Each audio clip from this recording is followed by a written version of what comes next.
అక్షర సూర్యుడు అస్తమించిన రోజు చాలా బాధాకరం. అయితే ఆయన పచ్చళ్లతో ప్రపంచంలోకి అడుగుపెట్టి పత్రికా రంగాల్లో నూతన వరవడికి నాంది పలికి పత్రికలతోనే కాదు, పాత్రికేయ వృత్తితోనే కాదు, రాజకీయాలను కూడా శాసించే స్థాయికి ఎదిగి అయినా అందరిలో ఒదిగి ఉన్న గొప్ప వ్యక్తి. ఆ మహోన్నత వ్యక్తి మరణం అందరికీ కలిసివేసే అంశం.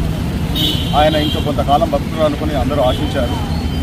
అనుకోకుండా ఆయన మరణించాలనే వార్త ఈరోజు మార్నింగ్ తెలియగానే మొత్తం దేశవ్యాప్తంగా అసుర నివాళులు అర్పిస్తున్నారు.